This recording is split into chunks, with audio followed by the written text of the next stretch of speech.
Muito bem, muito bom dia a todas e todos. Estamos hoje aqui no dia 18 de setembro de 2023, aproximadamente 10h30 da manhã, para dar continuidade às palestras da nossa série, uma série exitosa. Professora Andréa, já há mais ou menos 3 semestres, esse é o terceiro que estamos aí nessa parceria com a Comissão Permanente de Meio Ambiente da OAB de São Paulo. Nossa série Diálogos entre a Direito USP, Ribeirão Preto e a Comissão Permanente de Meio Ambiente da OAB de São Paulo. Hoje temos aqui o privilégio, a honra de receber a doutora Andréa Struckel, que é membro da Comissão Permanente de Meio Ambiente, advogada, professora, pesquisadora, um dos grandes nomes do direito ambiental brasileiro. Professora, eu vou pedir então para você se apresentar brevemente, porque certamente a sua vida profissional, acadêmica, a sua experiência é aqui uma inspiração para as nossas alunas e alunos, são os alunos e alunas da disciplina Direito Ambiental 2, né, no segundo semestre, e são alunos predominantemente do terceiro ano em diante, né, terceiranistas, quartanistas e quintoanistas, né? Portanto, são alunos que já estão e alunas já com um pezinho quase fora, né, da universidade e, portanto, certamente essa nossa série acaba por contribuir para um conhecimento, uma visão a respeito da atuação também profissional na área ambiental. Muito bem, então reitero o agradecimento à aceitação do convite, generosa aceitação de estar aqui conosco agora. Agradeço ao professor Nuno Coelho, nosso diretor, que nos dá o apoio, né, nessa parceria, e também agradeço especialmente à presidente da Comissão Permanente de Meio Ambiente da OAB de São Paulo, a doutora Rosa Ramos, que é tão combativa nas ações para a discussão, né, do direito ambiental, do meio ambiente, e tem aí feito um excelente mandato à frente da nossa comissão. Doutora Andréa, passo então agora a palavra a você e temos aqui a certeza de que teremos uma excelente manhã de aprendizado. Obrigado, doutora. Muito obrigada, doutor Raul. Já cumprimento o senhor e o doutor Nuno Coelho, doutor Raul Miguel Consolete, da Faculdade de Direito de Ribeirão Preto, da USP. É com muita satisfação, muita alegria que eu recebi esse convite e aceitei. E agradeço também à OAB, a doutora Rosa Ramos, outra guerreira entusiasmada com a questão ambiental, desse projeto de diálogo, desse projeto da gente poder compartilhar, e mais do que isso, né, crescer juntos no sentido de fortalecer o direito ambiental e a gestão ambiental no Brasil. Então, o doutor Raul é sempre muito generoso, me teceu elogios e pediu que eu me apresentasse. Bom, vou primeiro dizer que sou mulher, sou mãe da Sofia, sou entusiasmada com o propósito de cuidar do meio ambiente, eu estou nessa área há mais de 20 anos, entendo que o diálogo é super importante para a sustentabilidade nas cidades, no Brasil e no planeta. Na minha trajetória profissional, eu percorri alguns caminhos. Eu sou servidora da Prefeitura de Campinas, hoje ocupo a função de diretora de licenciamento ambiental, já fui secretária de meio ambiente, diretora de desenvolvimento sustentável, entre outros cargos.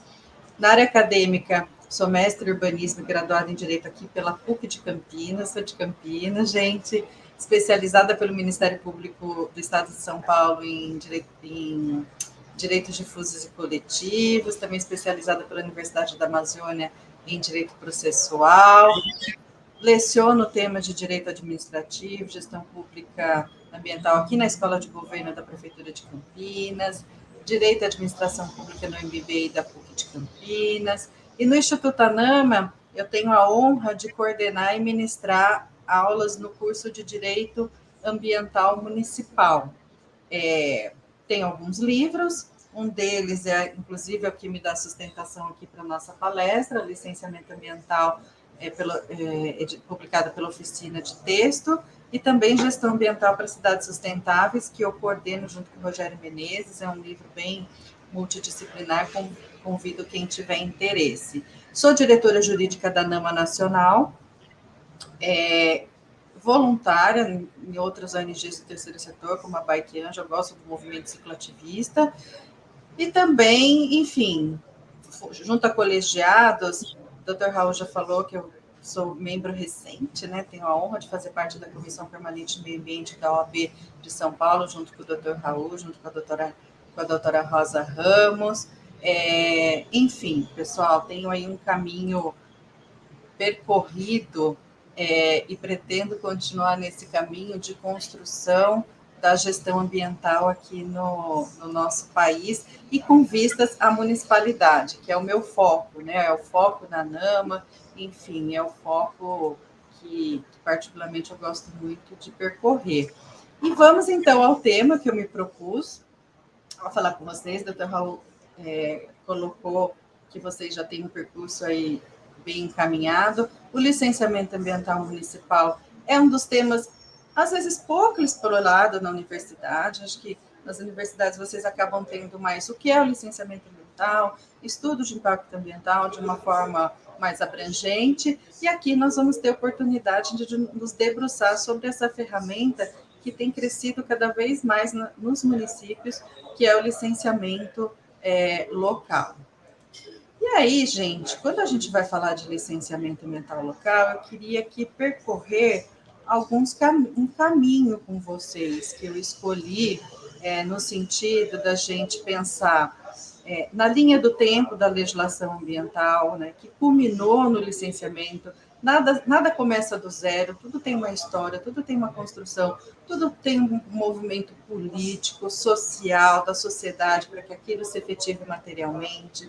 Depois a gente vai passar pela base legal, pelo conceito de licenciamento, pelo movimento de municipalização do licenciamento ambiental. Vou falar um pouco das vantagens dos municípios aderirem, porque o licenciamento ambiental para os municípios ele é voluntário, diferentemente em relação aos outros entes federativos. Vou falar um pouco da experiência nossa aqui de Campinas, de tendências e pensar no futuro do licenciamento ambiental no Brasil também, com a perspectiva municipalista. Então, quando a gente vai abordar a linha do tempo do licenciamento ambiental, vocês vejam que se a gente for remontar a década de 70, lá em 1973, nós temos a criação da Secretaria Especial de Meio Ambiente, na época do regime militar. Foi muito uma interferência até da Conferência de Estocolmo, em 1972, quer dizer, houve um movimento nacional que acabou repercutindo no Brasil, e o governo militar entendeu que era estratégico ter, sim, uma área de meio ambiente ligada à presidência da República para nortear as questões ambientais no Brasil. E com vistas disso, na próxima década de 80, 1981, nós temos uma das principais leis sobre a gestão ambiental no Brasil, sobre a política e gestão ambiental no Brasil, que é a 6938. Até hoje a gente colhe a estrutura, ela é a coluna vertebral da estrutura da gestão ambiental nacional. E depois nós tivemos, em sede de licenciamento ambiental, em 1986, a resolução CONAMA número 1, que aborda o impacto ambiental. Em 1982, já se pensando, então, na criação do IBAMA, uma autarquia que tem competência para o licenciamento ambiental. A resolução CONAMA 9, que aborda de audiências públicas, e em 1988, a Constituição Federal de 88, que no artigo 225, principalmente, mas não somente nele, né, a questão ambiental está espraiada em todo o texto constitucional, mas a Constituição Federal cidadã e preocupada com o coletivo, os direitos humanos, as pessoas, e claro que o meio ambiente urbano, cultural, do trabalho, está embutido, né, nos dispositivos da nossa Carta Magna, e vejam que só na década de 90 que foi criado o Ministério do Meio Ambiente, o licenciamento ambiental veio antes. E por que eu estou fazendo essa vírgula para vocês? Porque vocês podem perceber que quando o município ele municipaliza o licenciamento ambiental, ele ganha força na sua estrutura. O licenciamento ambiental ele é uma mola propulsora dos outros instrumentos de gestão ambiental que estão lá na 6938, na Política Nacional de Meio Ambiente. E isso aconteceu em nível federal, e isso repercute em relação aos outros entes federativos, né? Fazendo aí uma análise temporal crítica da linha do tempo da legislação aí no nosso país. E em 1992, então, como eu falei, tem essa criação do Ministério. Em 1997, o CONAMA, o Conselho Nacional de Meio Ambiente, fazendo parte da estrutura do SISDAMA, do Sistema Nacional de Meio Ambiente, editando uma norma importante, principalmente sobre procedimentos do licenciamento ambiental, e essa norma está em vigência até hoje. E em 2011, nós temos a Lei Complementar 140, que vai tratar das competências administrativas, e evidentemente que licenciamento ambiental é uma delas, né? Tanto do ente federal, quanto do estadual, quanto do municipal. Então, nós temos aí um panorama de onde se começa e onde estamos atualmente em linha do tempo de elaboração de esforço legislativo, principalmente relacionado a licenciamento ambiental. E quando a gente percorre a base legal do licenciamento ambiental, e aí fazendo menção à Política Nacional de Meio Ambiente, dentre todos os instrumentos do artigo 9º, nós temos o licenciamento ambiental, o licenciamento para emissão de licenças e emissão de autorizações para o que interfere ou no território nacional, ou no estadual, no regional ou no local. E também, gente, em relação à legislação que eu citei, aí fazendo menção à Lei Complementar 140, nós temos a definição do licenciamento ambiental, que é um procedimento administrativo. Então, vocês que já devem ter estudado direito administrativo, são atos concatenados, sucessivos, para chegar até um fim. Você tem um requerimento, você tem atos instrutórios e você tem uma decisão.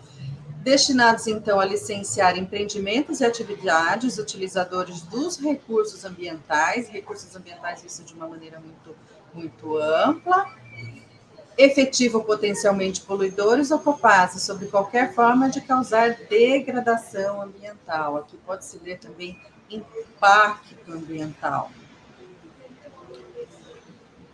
E nessa menção também de conceito legal, a Lei Complementar 140, lá no artigo 13, ela definiu que empreendimentos e atividades são licenciados apenas por um ente federativo, um órgão ambiental. Não pode haver duplo, triplo licenciamento. Antes desse dispositivo, antes do artigo 13, tinha muita discussão sobre se o licenciamento ambiental era único ou não.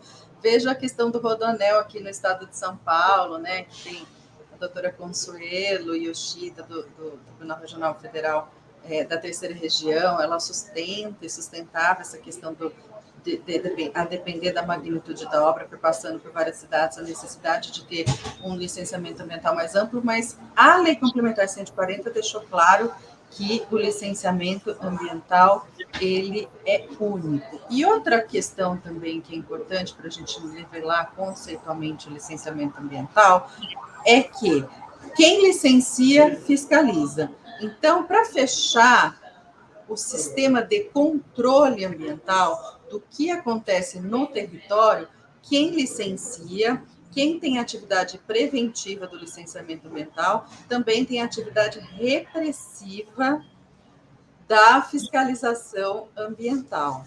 Então, são primos irmãos, são necessariamente casados, e isso é um fator extremamente importante. Só fazendo menção ao parágrafo 3º do artigo 17, que dentro do sistema colaborativo da Lei Complementar 140, coloca-se o seguinte: outros entes federativos podem sim não licenciar, mas usar a fiscalização de forma complementar supletiva na omissão de outro ente federativo, né? Então, isso é possível, mesmo o licenciamento ambiental, por exemplo, ser do IBAMA, ou aqui no caso do Estado de São Paulo, ser da CETESB, nível estadual, como eu disse, o município pode, sim, usar o seu poder de polícia ambiental aplicando as sanções administrativas. Claro que o ente federativo, aquele competente para o licenciamento ambiental, se o fizer, não vai poder ter bis in idem, não vai poder ter duas autuações. Então, aquele licenciamento do município vai ser cancelado e vai prevalecer a autuação do ente licenciador. Mas esse é um ponto bem interessante da Lei Complementar 140. E quando a gente vai passar para a questão conceitual do licenciamento ambiental, então, qual é o fim do licenciamento ambiental? Ele vai visar garantir que intervenções que se dê no território, que se dê na cidade, ou no estado, ou no país, sejam compatíveis com o desenvolvimento sustentável, que é o Tri-Bottom Line, que é pensar na questão ambiental, social e econômica, que são decorrentes de inúmeros tratados internacionais. Começou em Estocolmo, em 1972, relatório Brundtland, depois Rio 92, Agenda 2030, entre outros inúmeros tratados internacionais que colocaram o desenvolvimento sustentável como uma premissa global que vai repercutir em toda a legislação. E para quê? Para defender e preservar o meio ambiente no qual o ser humano está inserido, no qual a qualidade de vida que consta do artigo 225 da Constituição Federal está inserida. E para a gente fazer isso, a gente vai trabalhar com princípios ambientais, que eu não vou abordar aqui, mas eu vou nomear um dos principais, né, que dão sustentação ao licenciamento ambiental, que é a prevenção. Né? Você age preventivamente, antes de acontecer a degradação, antes de acontecer o impacto, ou, eventualmente, um dano ambiental, que é o que a gente não quer. Né? A gente quer, primeiro, prevenir, a gente quer cuidar anteriormente, né, daquele impacto, para evitar o máximo de impacto, controlando esses impactos, porque a poluição ela é permitida pelo ordenamento jurídico, mas essa poluição ela é consentida, mas ela tem limites, e a gente vai trabalhar com limites. E para isso nós vamos sempre colocar medidas compensatórias e mitigadoras que forem necessárias para que aquele empreendimento, atividade, ele possa se dar de uma forma que tenha, sim, a premissa do desenvolvimento sustentável.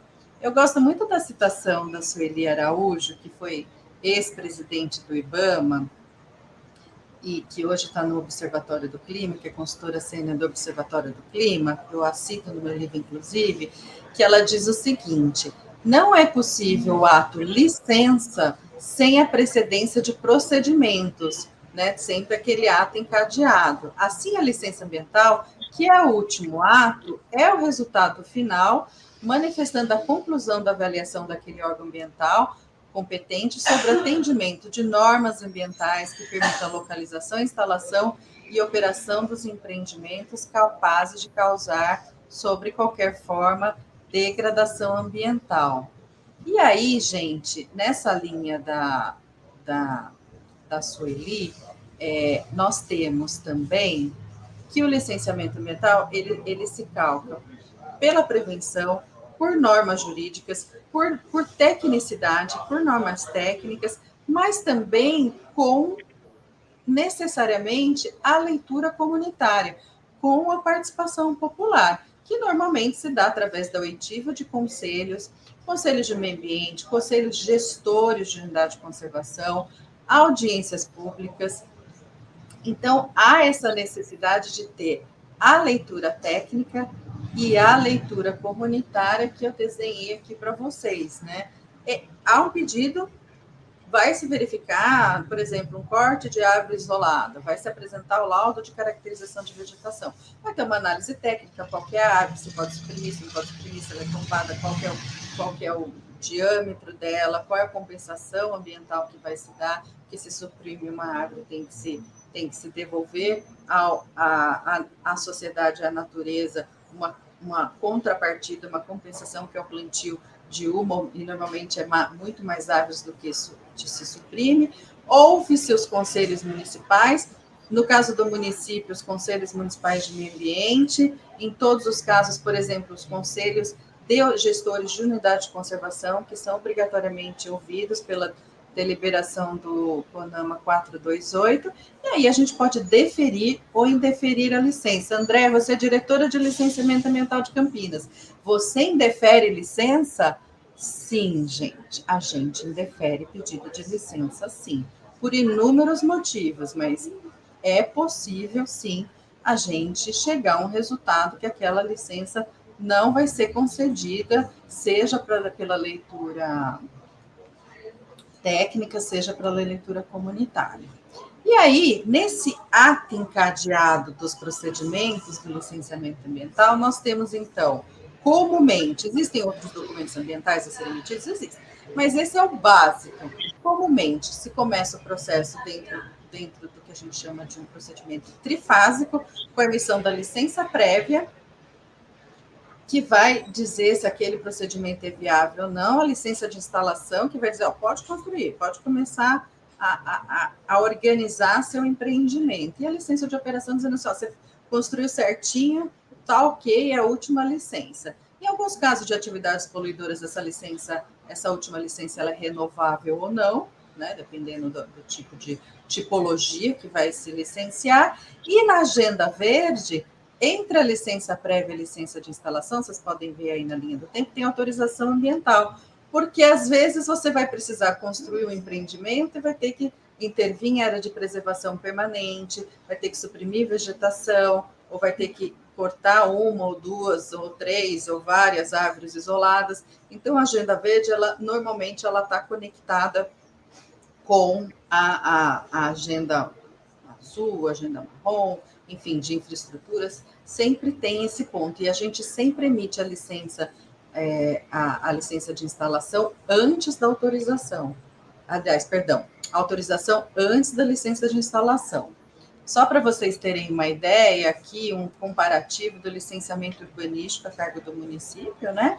E o licenciamento ambiental, dizendo que o licenciamento ambiental é sempre prévio a qualquer outro ato administrativo. Então, antes de uma primeira licença, um alvará de aprovação, essa terminologia ela muda conforme o município, aqui em Campinas é essa terminologia que a gente usa, mas fazendo essa ressalva aí terminológica, vai se emitir a licença prévia. O alvará para executar a obra vai se emitir anteriormente a licença de instalação. E para o certificado de conclusão da obra, ou simplesmente chamada BITSE, antes tem que ser emitido a licença de operação. Então, só para vocês terem uma ideia aí como que é esse percurso, ou relembrarem, né, para os que já estudaram, ou relembrarem o percurso do licenciamento ambiental. Pessoal, e aí a gente vai contar um pouco do processo de municipalização do licenciamento ambiental. Antes da Lei Complementar 140, os conselhos estaduais deliberavam como os municípios municipalizavam o licenciamento ambiental e normalmente se firmavam convênios. Era o que acontecia aqui no estado de São Paulo. Com o advento da Lei Complementar 140, e que exige um órgão ambiental capacitado e conselho de meio ambiente, nós comunicamos a formalidade para o município aderir, e é facultativo, como eu falei no início, aderir à agenda da municipalização, é o comunicado ao licenciamento ambiental.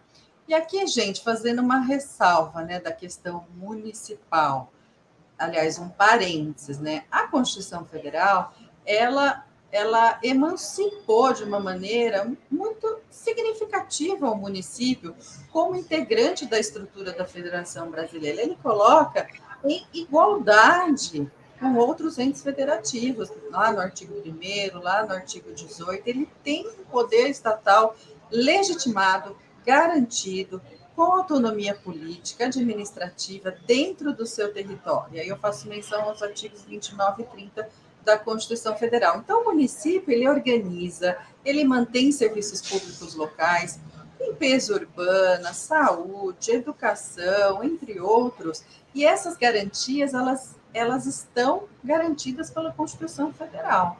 Inclusive, tem um ato que é somente do município, né, uma legislação que é elaborada exclusivamente pelo município, que é o plano diretor, que vai dizer o que pode acontecer, o que não pode acontecer no território e suas políticas públicas correlatas, né? E está lá no artigo 182 da Constituição Federal, o Estatuto da Cidade, regulamentando como que se dá, né, a elaboração do plano diretor municipal. Então, essa ressalva acho que é importante a gente colocar para vocês, por conta da legitimação dos municípios, mas para o licenciamento ambiental, ele é uma faculdade. O município, tendo órgão capacitado, né, tendo Conselho de Meio Ambiente, conforme o artigo 15 da Lei Complementar 140, e verificando as tipologias e as condições estabelecidas pelos Conselhos Estaduais de Meio Ambiente,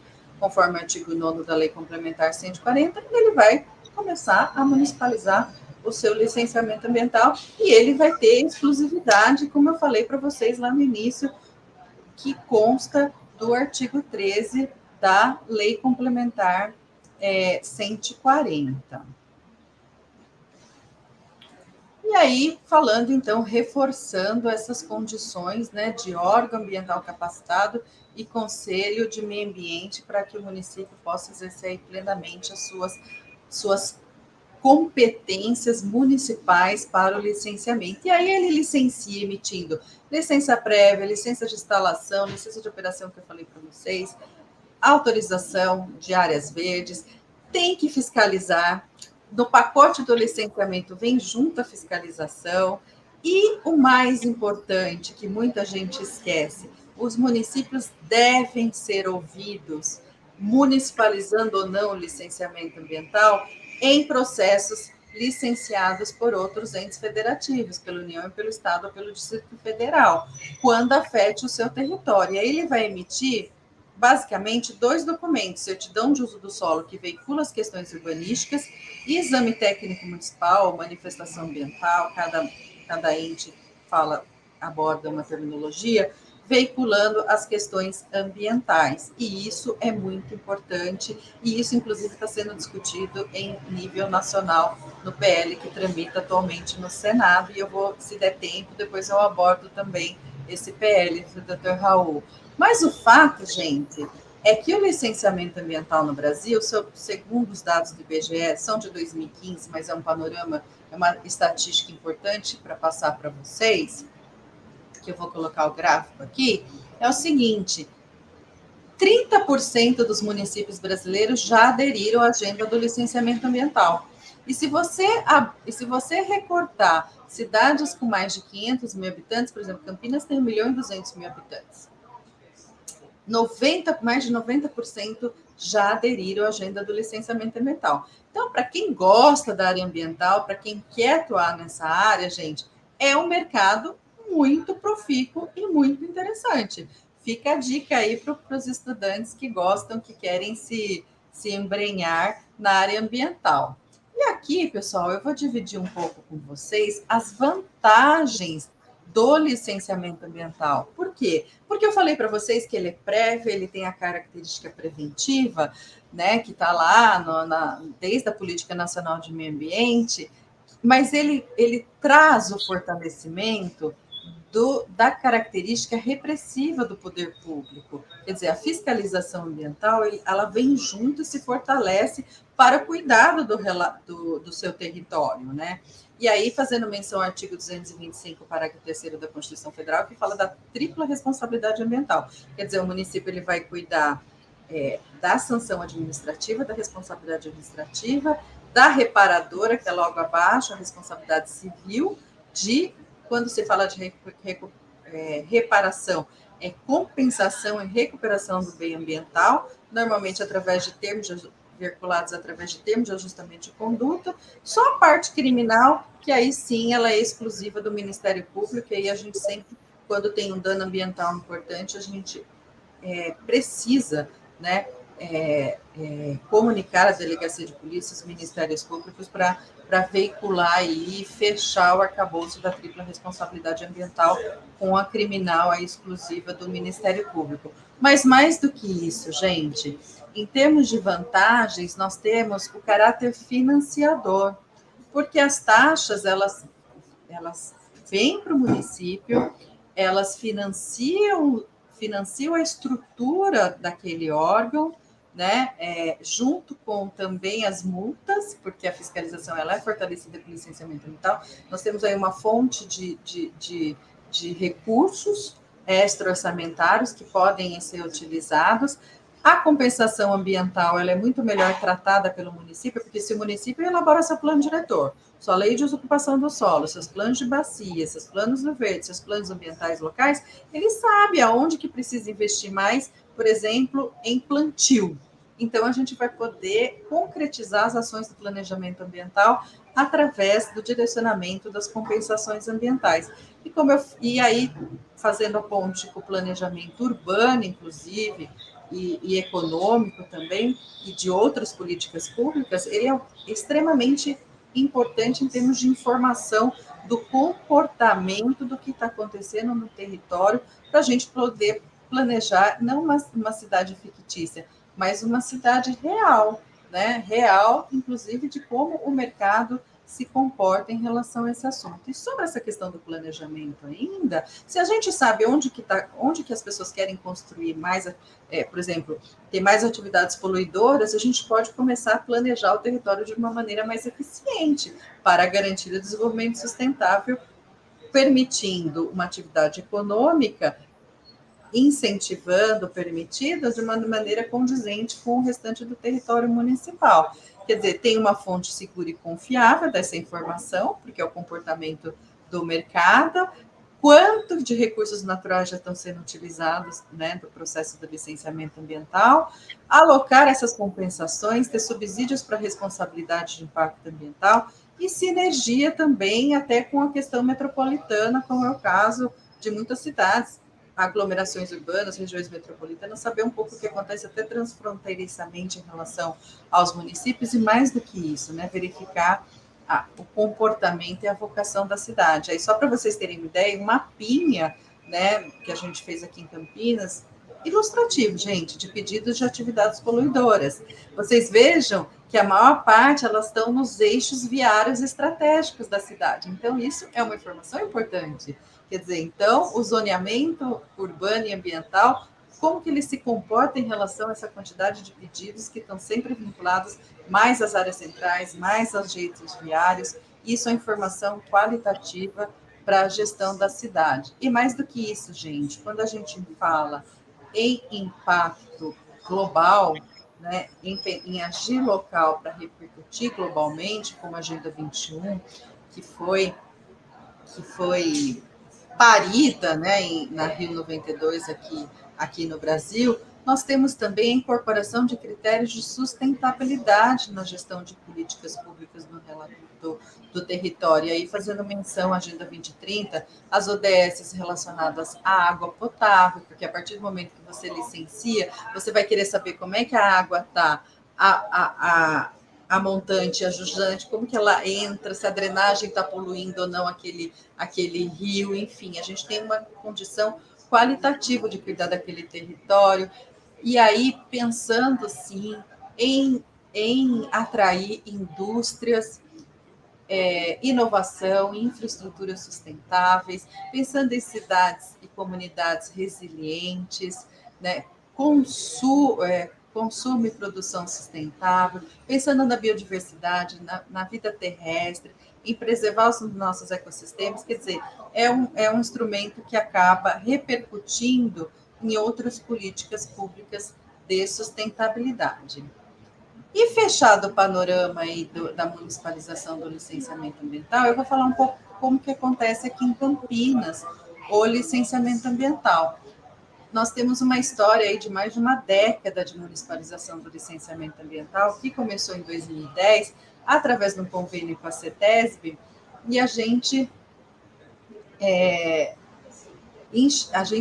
internalizou tudo que estava na época, que era a deliberação Consema 33, a gente, inclusive, quis licenciar mais.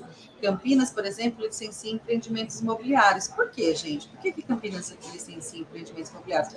Porque nós somos extremamente urbanizados. A gente está dentro do pacote, está dentro do panorama nacional, em que mais de 80% das pessoas já vivem nos meios urbanos, migraram para o meio urbano. Então, para a gente, o aspecto construtivo da construção civil, ela é um fator, sim, de impacto ambiental no meio urbano que nós cuidamos aqui em Campinas. Depois, numa segunda etapa da municipalização do licenciamento, nós fizemos concurso para aumentar a equipe técnica, investimos em informatização. Hoje, Campinas foi uma das pioneiras em que tanto o upload quanto o download é 100% informatizado.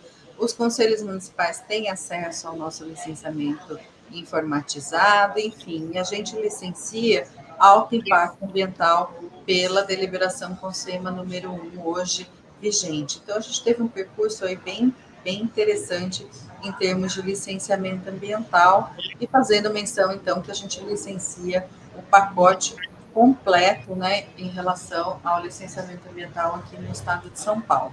Em termos de estrutura, gente, nós temos uma coordenadoria de licenciamento ambiental que é dividida em áreas de infraestrutura, área verde, atividades poluidoras, empreendimentos imobiliários.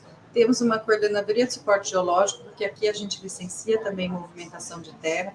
A gente se preocupa muito com movimentação de terra em APAS, porque o município de Campinas tem 1/3 do seu território comunidades de conservação.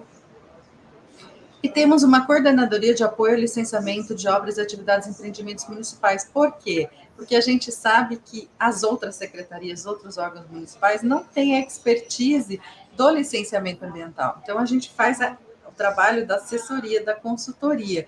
Nós fazemos os estudos ambientais para que as obras públicas a cargo do município de Campinas tenham qualidade, tenham sustentabilidade. Então, a gente estruturou o nosso licenciamento ambiental dessa forma. Hoje eu tenho 15 colegas, né, que a gente trabalha aqui dentro da estrutura da lei complementar que eu coloquei aí embaixo, e nós temos aí, como eu falei para vocês, essas 5 vertentes do que a gente licencia. Então, a gente licencia empreendimentos imobiliários, edificações acima de 2.500 metros quadrados, obra de infraestrutura, muita pavimentação asfáltica, drenagem urbana, cemitérios municipais, indústrias e serviços, mais de 200 atividades, que é o antigo CILIS da CETESB, atividades de baixo impacto ambiental. Na Agenda Verde, intervenção em áreas de preservação permanente, expressão de vegetação, corte de vidros arbóreos isolados e movimentação de terra, e também nós nos manifestamos sobre atividades minerárias. Em termos de legislação, só para vocês terem uma ideia, né, a nossa legislação mais importante, que é a Lei Complementar 49, que institui nosso licenciamento ambiental, ela foi uma revisão dos decretos anteriores, e nosso decreto procedimental aqui, que é o 18.705, que a gente licencia a regularização fundiária de interesse social, e houve uma legislação específica para isso. Hoje, gente, o licenciamento ambiental aqui em Campinas é 100% online. Nós conseguimos eliminar papel da nossa mesa. Nós conseguimos uma eficiência enorme no licenciamento ambiental, simplesmente com o processo de digitalização e de informatização.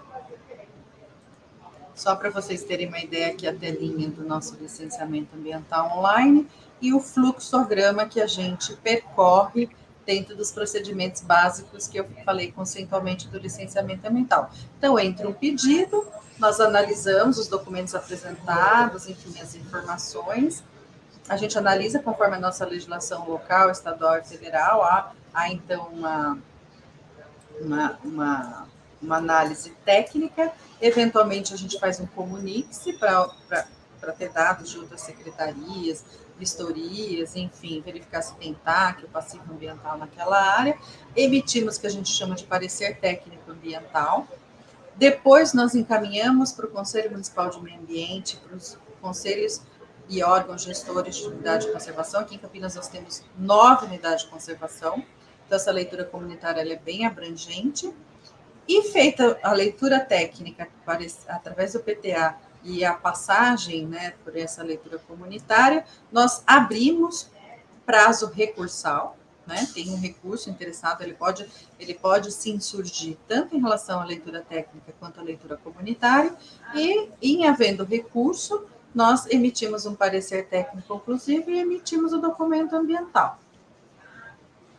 Então, esse que é o percurso aqui nosso, em termos de produtividade, só para vocês verem a quantidade de documentos que a gente emite, desconsiderando os pareceres técnicos ambientais. Por exemplo, em 2022, nós emitimos 1.216 licenças, autorizações, certificados de dispensa de licenciamento ambiental, exame técnico, entre outros documentos ambientais. Então, a gente tem uma produção ampla, porque Campinas é uma cidade é uma cidade pujante do ponto de vista econômico. Bom, e aí falando um pouco de novidades, tendências e conflitos, eu vou trazer para vocês um pouco, não tudo que se discute em termos de jurisprudência e tendência, mas não teria como eu falar de licenciamento ambiental e não falar sobre a ação direta de inconstitucionalidade 4757, que questionou vários dispositivos da Lei Complementar 140 que nós falamos aqui. A relatoria ficou a cargo da ministra Rosa Weber. Quem entrou com essa ação direta de inconstitucionalidade foi a CIBAMA, Associação dos Servidores de Carreiras Especialistas do Meio Ambiente, dos Planos Especiais de Cargos do MMA e do IBAMA. O destaque que eu dou para vocês é do artigo 9º, inciso 14, a linha A, que fala da municipalização do licenciamento ambiental. A ANAMA, na qual eu sou diretora jurídica, participou dessa ação direta de inconstitucionalidade como amicus curiae. Infelizmente, nós não prosperamos aí com o delineamento desse artigo 9º, mas qual foi o resultado que eu resumi aqui para vocês em relação a essa ação direta de inconstitucionalidade. Bom, em relação ao licenciamento ambiental, e aí fazendo menção ao artigo 14, parágrafo 4º da lei complementar, ela estabelece que a renovação das licenças ambientais deve ser requerida com antecedência de 120 dias, né, da sua expiração, mas ela permite a prorrogação automática até a manifestação definitiva do órgão ambiental, e isso por conta, né, da segurança jurídica, da estabilidade econômica do empreendimento e tudo mais. Então, esse foi um ponto importante no qual o Supremo Tribunal Federal deliberou que, em caso, então, de demora ou omissão do órgão ambiental competente, né, do órgão público, para se manifestar sobre pedidos de renovação, instaura-se a competência supletiva do outro ente federado, né, prevista no artigo 15º. Então, de uma forma escalonada, outros entes federativos podem, na omissão por exemplo, o Estado se omite, a União toma às vezes, o município se omite, o Estado toma às vezes, para que aquele empreendimento não fique desresguardado de análise do processo do licenciamento ambiental. Em relação à fiscalização ambiental, e aqui fazendo menção ao artigo 17, parágrafo 3º, ele diz o seguinte, que a prevalência do auto de infração lavrado pelo órgão originalmente competente para licenciamento ambiental não exclui a atuação supletiva do outro ente federativo desde que haja comprovada omissão ou insuficiência de fiscalização. Qual foi o problema dessa decisão, gente? Como é que você prova omissão e insuficiência de fiscalização do outro ente federativo? Você manda um ofício, espera 30 dias, você manda um e-mail, você faz uma notificação extrajudicial. Não ficou muito claro isso, né? Então, cada ente federativo vai entender aí a sua omissão ou insuficiência de fiscalização dentro de um conceito que a gente chama de conceito jurídico aberto. Para quem tem interesse, e aqui fazendo menção aos trabalhos da Associação Nacional de Municípios de Meio Ambiente, no qual eu faço parte, nós realizamos sempre lives no YouTube da NAMA, e essa ação direta de inconstitucionalidade, ela foi apreciada por mim, pelo Dr. Talden, pelo Leandro, Talden Farias, Leandro Estáquio, enfim, a gente comentou um pouco essa ação direta de constitucionalidade, claro que em relação à órbita jurídica, em relação a essa ação, então fica aí a dica, depois eu deixo a minha apresentação com o Dr. Raul, passo para vocês, tem o link aqui da NAMA. E outro assunto que repercute muito na agenda verde do município é em relação a uma ação direta de inconstitucionalidade, a 7.007, em relação a uma legislação estadual da Bahia, porque existe uma lei especial da Mata Atlântica protegendo e até demandando que, em certas situações, dependendo do estágio de recuperação daquela vegetação da Mata Atlântica, além do município licenciar, tem que ter uma anuência do Estado, e essa norma flexibilizou isso, deu um poder enorme para o município, em contraponto com a lei da Mata Atlântica, e ou vários motivos, mas pela especialidade da lei da Mata Atlântica, ela prevaleceu no entendimento do Supremo Tribunal Federal, e fica aqui, então, esse caráter protetivo, né, do Supremo Tribunal Federal, dentro até do pacote verde, com outras ações diretas de constitucionalidade, uma tendência do Supremo Tribunal Federal de proteção do meio ambiente. E para finalizar esse pacote aí de tendências, e também fazendo menção à agenda verde dos municípios, eu sei que o doutor Raul, como que é o nome dele? Burman. Alexandre Burman. Doutor Alexandre Burman, presidente da UBA, da Associação Brasileira dos Advogados Ambientalistas. Aliás, gente, fazendo uma menção honrosa a ele. O pessoal da UBA tem um livro muito bom de advocacia ambiental. Eu fui agraciada por um exemplar. É o doutor Alexandre Burman, junto com o professor Paulo Bessa Antunes, que organizou esse livro com artigos de especialistas na área ambiental. Então, vale muito a pena para quem quer conhecer aí um pouco da prática ambiental. Então, o doutor Alexandre, ele já falou sobre a ação direta de inconstitucionalidade 71 e 46. Ele colocou o posicionamento dele em relação à possibilidade dos municípios legislarem, né, com base nessa recente lei federal 14.285, só como um contraponto, porque nós estamos na academia e também porque na área do direito e na sociedade não existe democracia sem divergências, né? A gente sempre tem posicionamentos divergentes, então eu gostaria de colocar a NAMA como um posicionamento divergente do doutor Alexandre. Por quê? Porque um dos pontos da lei é o seguinte: quando ela fala que que o município tem competência para alterar a área de preservação permanente, e muitos entendem isso como uma flexibilização da área de preservação permanente, porque ela pode diminuir em áreas de preservação permanente consolidadas, ou seja, dentro do perímetro urbano, e a gente entende que não é só diminuir, ela pode expandir também. Então, mediante um estudo muito apurado, não é só diminuir, embora muitas pessoas falem de um pacote de flexibilização, com redução das faixas de proteção dessas APPs, que não garantem só a proteção hídrica, a proteção da água, mas tem uma série de funções ambientais, como a permeabilidade do solo, né? Aí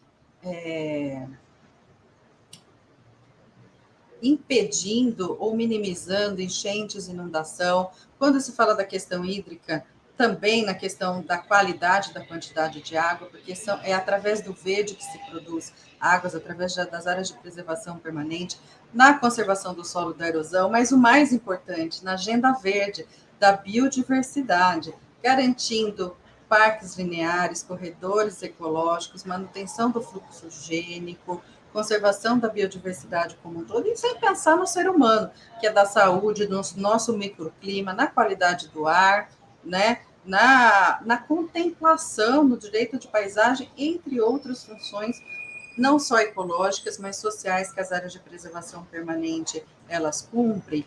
E eu não vou me estender mais, prometo para vocês, embora esse seja um diálogo bem caloroso, mas eu deixei alguns links de manifestações institucionais. Um link de um outubro, que nós fizemos com a Brampa,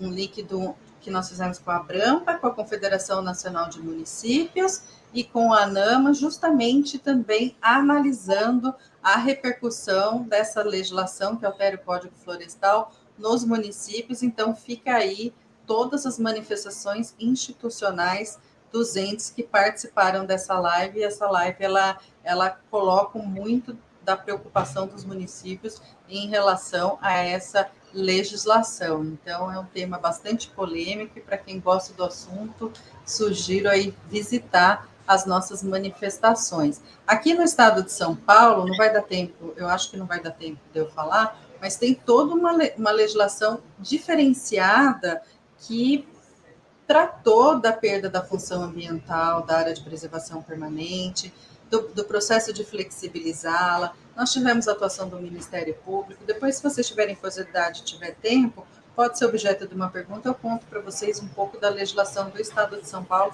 e o que aconteceu, e repercutindo um pouco em nível nacional também, eu posso fazer essa comparação.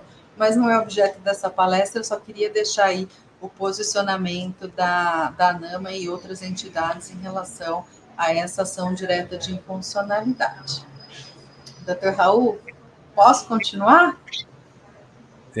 Professora, tá excelente. Até eu já tinha anotado aqui, e alunos e alunas estavam aqui gostando da qualidade da sua apresentação, dos slides, né? Eu ia solicitar mesmo para depois colocar no Google Classroom para eles.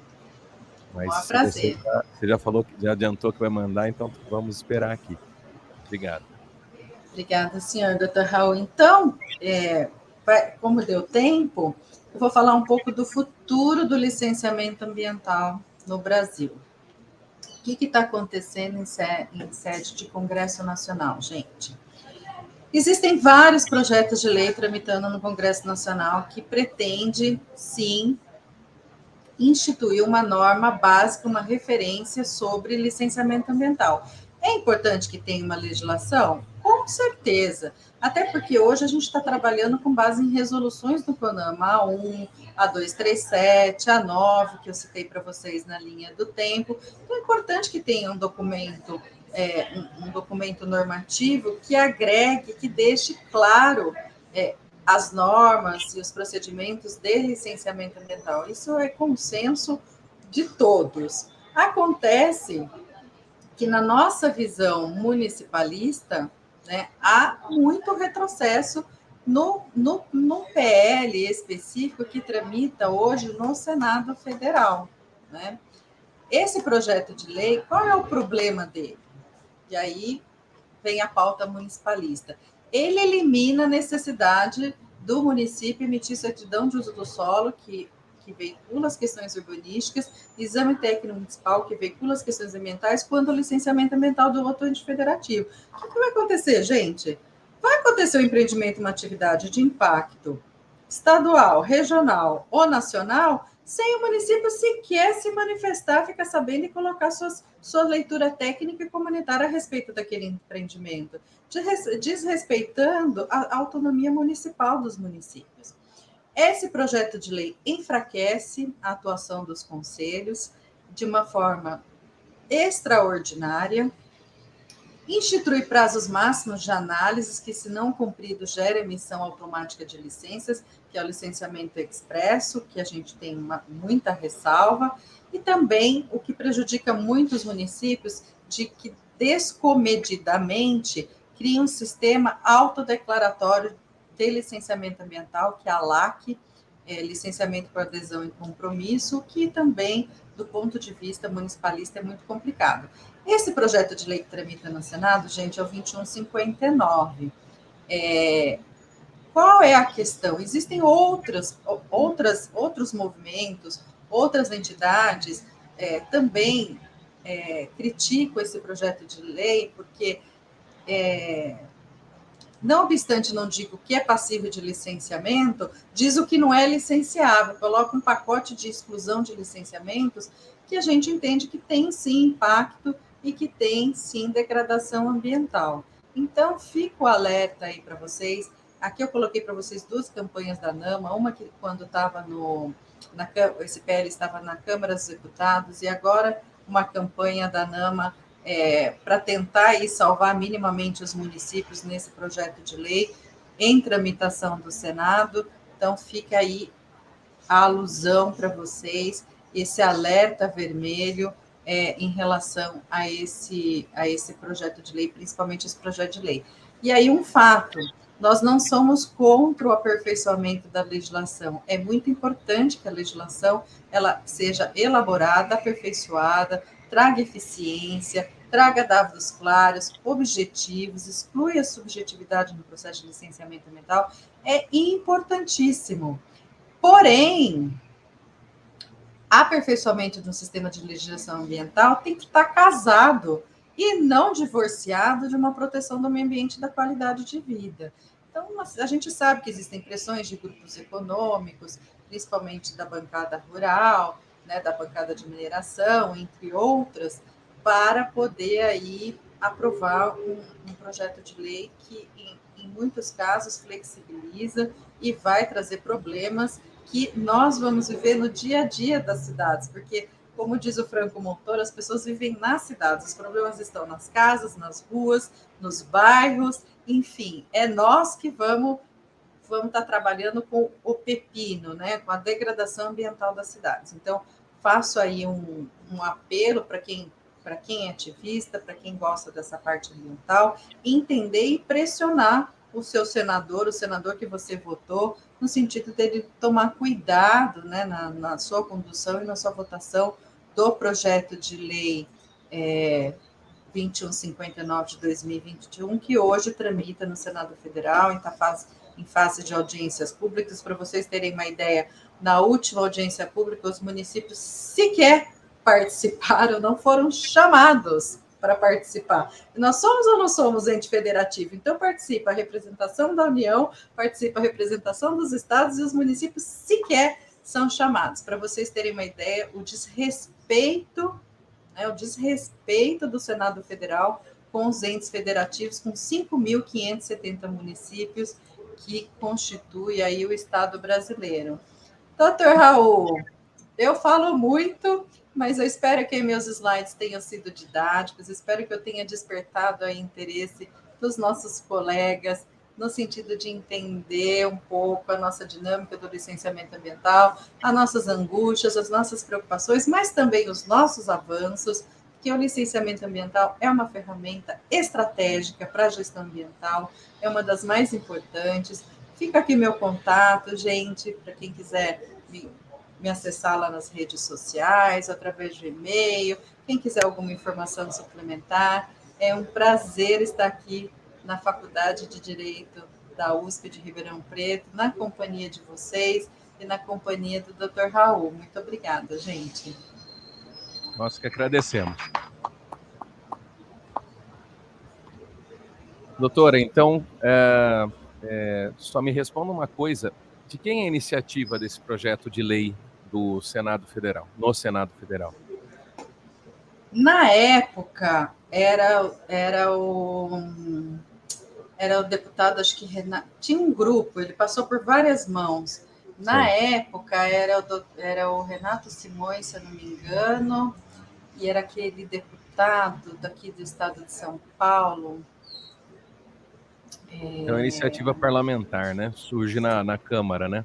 Ah, sim, iniciativa parlamentar surgiu desde 2004, doutor Raul. É que passou por muitos deputados, desde 2004 tem essa iniciativa. O CONAMA, inclusive, eu já fiz parte do CONAMA, o CONAMA já tentou também elaborar uma outra norma substitutiva da 237, da 1 e da 9, tentar fazer uma solução CONAMA mais abrangente. Evidentemente que uma lei ela tem caráter aí mais abrangente de uma discussão que extrapola o CONAMA, salutar que tenha, mas desde 2004 está essa discussão Infelizmente, doutor Raul, os municípios, eles acabam tendo um decréscimo, né, Uma cartis diminúcio do município, né? A gente acaba tendo um decréscimo no sentido de até respeito da nossa autonomia como ente federativo.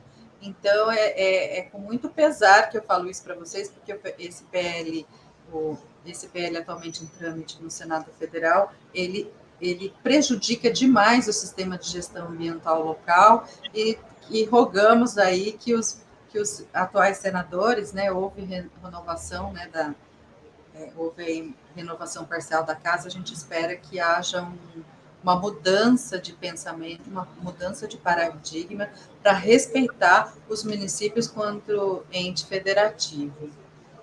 Sim. Doutora, vou fazer o último pedido. Mostra, por favor, o seu livro novamente, mais próximo para a gente poder conhecê-lo. Tá. Para quem tiver interesse, gente, licenciamento ambiental municipal. E eu coloquei também como bibliografia na apresentação, que eu não vou compartilhar com vocês, mas depois dos alunos eu coloquei uma pequena bibliografia para quem tiver interesse sobre, além do meu livro, outros relacionados ao licenciamento ambiental municipal. Qual editora, doutora, mesmo? A editora é Oficina de Textos. Certo. Tá bom. Bem, eu vou pessoalmente depois coletar seu autógrafo num exemplar, tá bom? Será uma honra, doutor Raul. É isso aí. Bem, muito obrigado, doutora, novamente. Adoraram? Sim? Algum questionamento? Não? Doutora, um abraço novamente para você. Muito, muito obrigado. Nos despedimos por aqui. Uma boa semana, pessoal, a todas e todos. Doutora, um abração. Até logo. Muito obrigada. Um abraço para todo mundo.